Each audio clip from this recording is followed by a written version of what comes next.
Hello everyone, this is Taki'h. Welcome to Practice of the Week. Today's practice is about dreams. So I know that there's a lot of sites and even books and how to interpret your dreams and what the orange cat means, or the leather couch, or your grandmother's favorite dessert, or whatever might be occurring in your dreams. So that's one approach, and I'm not dissing it in any way. If that serves you, great. And there's another approach. And I learned this from my first Neo-Tantra teacher, Sarita, and her sister, Madhuri.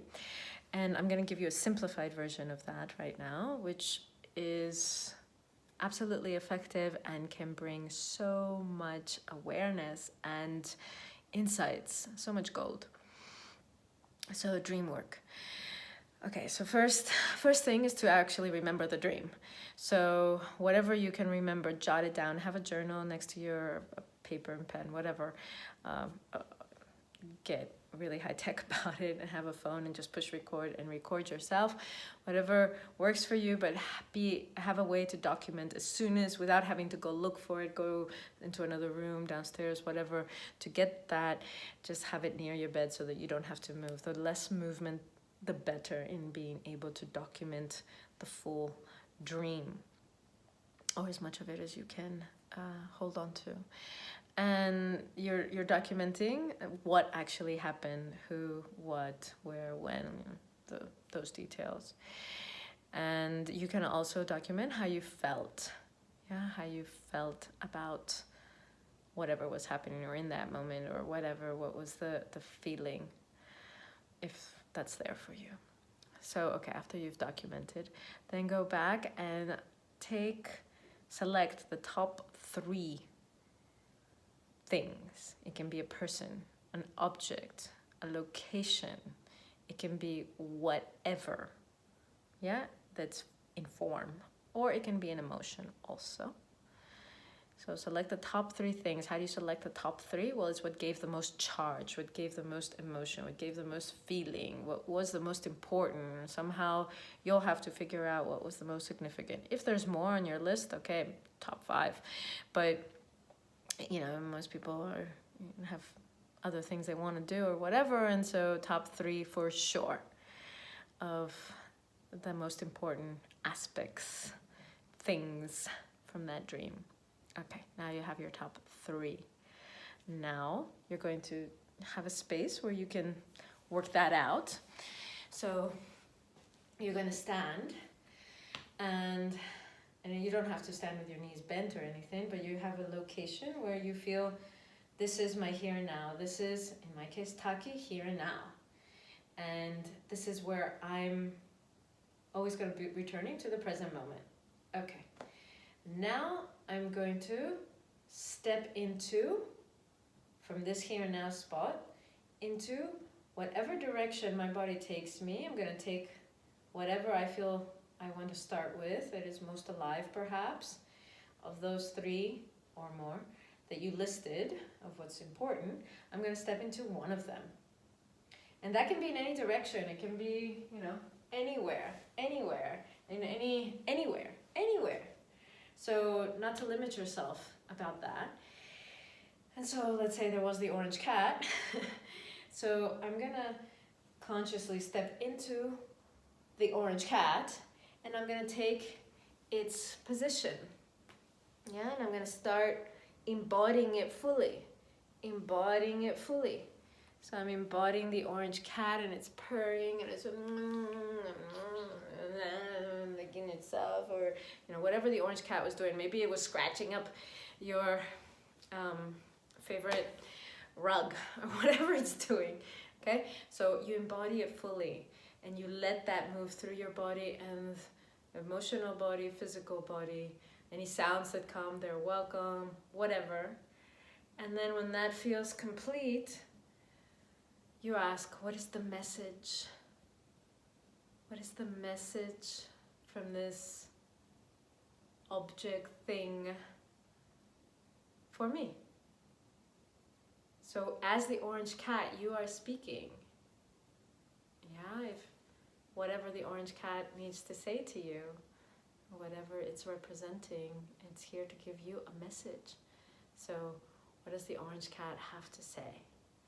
So you allow the message to come through, and you say it out loud, and take a deep breath when that's complete, and then you step back into the here and now position. Okay, so I'm no longer the orange cat, and maybe you need to shake it out or stretch it out or whatever you need to do. And then there's the red couch. So now I'm going to embody the red couch. I'm going to step into the red couch, and maybe the red couch is, I'm the red couch. And observing how that feels to be the red couch, however you can embody that. And maybe it feels relaxing, or that it's supportive, or that it's a solid thing, or maybe it's where something's hidden, or who knows? It's your psyche, not mine. So you embody the red couch, you go through, of course the red couch doesn't move, but you can allow the body to embody what that feels like, to be the red couch, and any sounds that come. And then when that feels complete, the message. Why did this red couch visit you in your subconscious, in your dreams? What's the message for you? And so speaking out, maybe it's words of guidance, or maybe it's whatever, a message. And what is it representing? What does it want to communicate with you? And you speak it out, loud enough to hear yourself. And you can be recording all this so that you don't have to worry that, oh, I need to remember, let me start taking notes, and then you come out of your process. So you can just push record on your phone and record yourself as you go through it, and then hear it back. When that's complete, you come out, again, back to central point, here and now, shaking it out, stretching it out, or, yes, okay, here and now. And maybe there's grandma's favorite dessert, or whatever was your third thing that's alive. And then, so you step into, I am the dessert. In my case, I am the galactoburico. I'm the dairy, it's a dairy pastry from Greece. That was my favorite dessert. And so I'm in that, and I am that, and how does that feel? And totally embodying that. And I know a dessert doesn't move. It's not a body. But how does your body feel when you are the dessert? How would it move? Or how would it not move? Or how does it feel? When that's complete, then what's the message? What's the message from that thing and object? And again, you say it out loud, whatever it may be. Another way of putting it is, why did you visit? Or what is your message? What do you represent? What do you want her, in my case, Taki'h, what do you want Taki'h to know? This kind of thing. And then when that's complete, again, central point. And then stepping into, there's a last integration step. And you step into what is the whole dream about? What is stepping into the nothing, or the unknown, or the mystery. And so you step in whatever direction that is, facing whatever direction that is, and you just wait. You just wait. And for whatever message comes, and maybe there's a synthesis between all the different parts, or maybe there's an additional or a deeper layer, or just wait.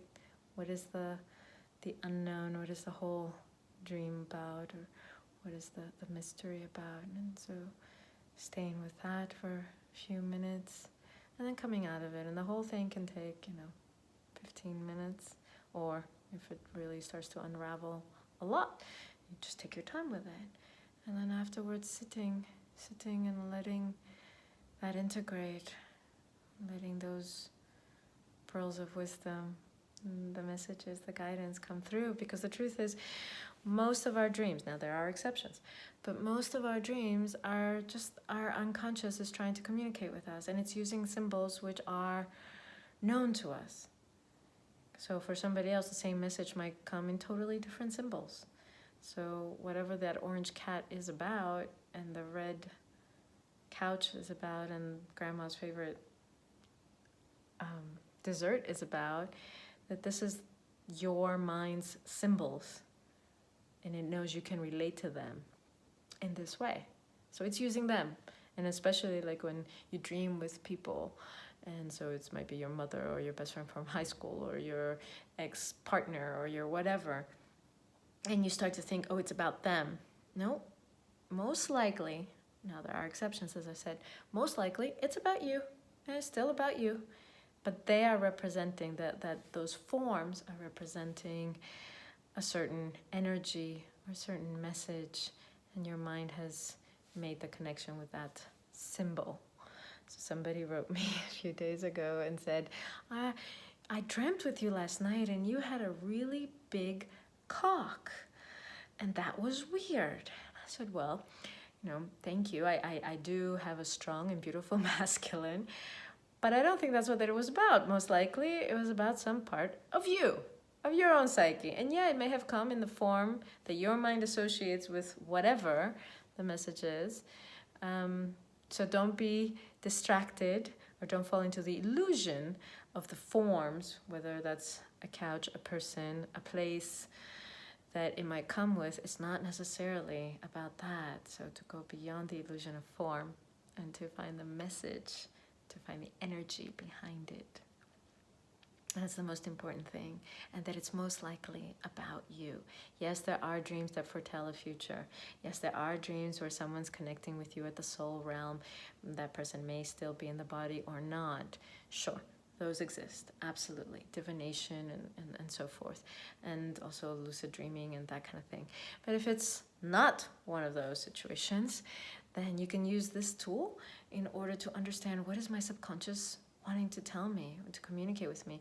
There's a woman who was with us in Egypt last December, and she had a very powerful dream in the desert when we spent the night out in the desert, but it scared her a lot, and there were aspects in the dream that her logical mind in the morning said, okay, like, that sucked,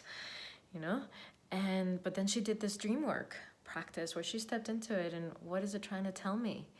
And actually it was the complete opposite, and she had soul guidance coming through for her, wherein her her neocortex, or her judging mind said, these symbols are associated with things that I don't like, or that scare me, or that whatever, is not a comfortable place.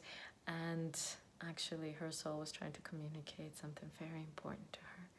So especially for those dreams, recurring dreams, or dreams that have a lot of charge, a lot of emotions that come with it, use this technique. Absolutely use this technique, and hopefully you're able to go deeper into yourself, discover something new about yourself, go into deeper layers of your psyche, and find the hidden messages, and perhaps blur the line between unconscious and conscious, make more of the unconscious conscious. And that's what your subconscious is trying to do.